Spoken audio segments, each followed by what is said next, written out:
बिस्मिल्लाहिर्रहमानिर्रहीम। अस्सलाम वालेकुम। मैं उम्मीद करती हूँ आप सब खैरियत से होंगे। मेरी दुआ है अल्लाह पाक आपको खुश खुर्रम और आबाद रखे और आपके खानों में बरकत अता फरमाए।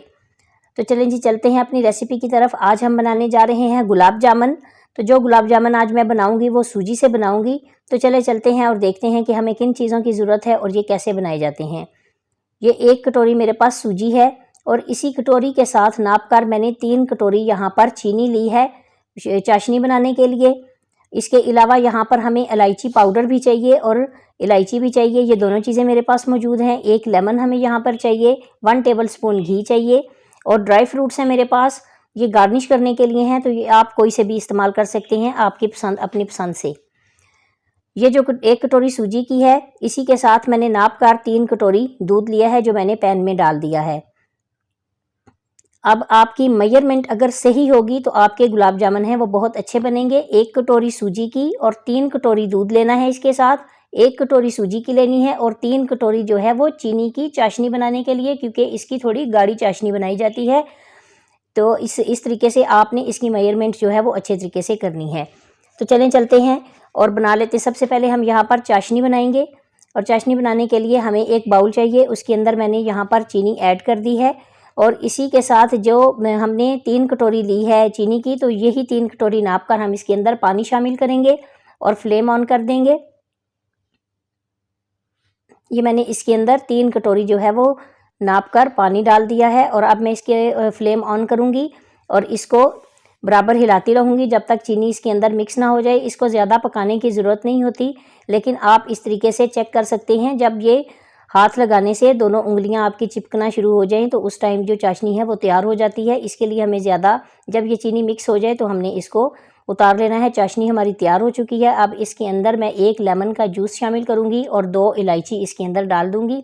तो चाशनी हमारी तैयार है, हम इसको उतार लेंगे। अब दूध मैंने चूल्हे पर रखा है और पैन के अंदर दूध जो है मैंने गर्म कर लेना है। दूध को ज़्यादा बॉयल नहीं करना। जैसे ही दूध को जो है वो बॉयल आना शुरू होगा तो हम इसके अंदर सूजी शामिल करेंगे। थोड़ी सी मैंने इसके अंदर जो है वो इलायची का पाउडर डाल दिया है और अब हम इसको हिलाएंगे ताकि दूध जो है वो अच्छे तरीके से गर्म हो जाए। तो आप देख सकते हैं कि साइडों से दूध जो है वो आपको नज़र आ रहा होगा कि बॉयल इसको आना शुरू हो गया है। अब हम इसको जो है इसके अंदर सूजी शामिल करेंगे और चम्मच के साथ हम इसको बराबर हिलाते जाएंगे। सूजी आपने थोड़ी थोड़ी शामिल करनी है। ये देखें, इस तरीके से आपने सूजी शामिल करनी है, एक दफ़ा से सारी नहीं डालनी। इस तरह से सूजी शामिल करनी है और इसको बराबर हिलाते जाना है। ये देखें, इस तरीके से हल्की हल्की सी ये मैं सूजी डाल रही हूँ और साथ में इसको मिक्स कर रही हूँ ताकि सूजी जो है वह दूध के अंदर अच्छे तरीके से मिक्स हो जाए। अब हम इसको पकाएंगे जब तक ये सख्त ना हो जाए, तब तक हमने इसको हल्की आंच पे पकाना है। ज़्यादा आंच आपने तेज़ नहीं करनी। ये देखें, इस तरीके से हमने इसको बराबर हिलाते जाना है। चम्मच के साथ चारों साइडों से हिलाना है। जो सूजी है वो अच्छे तरीके से दूध के अंदर मिक्स हो जाए और पक जाए। ये देखें, इस तरीके से आपने बराबर हिलाना है। देखिए, अब अगर अभी तक आपने मेरे चैनल को लाइक, शेयर और सब्सक्राइब नहीं किया है तो सब्सक्राइब कर लें और बेल आइकन को ज़रूर प्रेस करें ताकि मेरी हर नई आने वाली वीडियो का नोटिफिकेशन आपको मिल सके। और ये देखें, इस तरीके से हमने, ये देखें, बहुत अच्छे तरीके से जो सूजी है वो दूध के अंदर मिक्स होकर यहाँ पर तैयार हो चुकी है। अब इसके अंदर वो मेरे पास 1 टेबलस्पून घी है, वो मैं इसके अंदर ऐड करूँगी और इसको अच्छे तरीके से मिक्स कर लूँगी। इस स्टेज पर आपने फ्लेम को बंद कर देना है।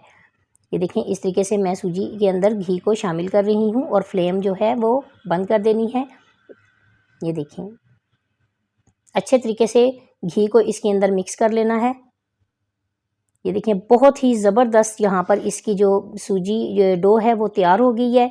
अब हमने इसको उतार लेंगे और किसी बर्तन में निकाल लेंगे ताकि ये ठंडी हो जाए।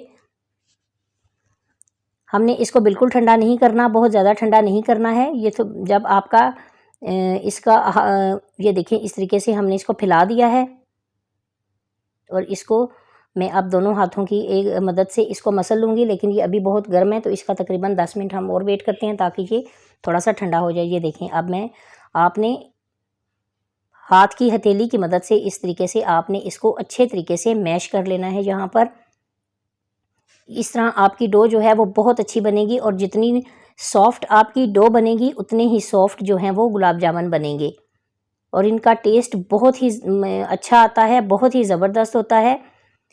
आप एक दफ़ा ये बनाएंगे तो बाज़ार के गुलाब जामुन आप भूल जाएंगे।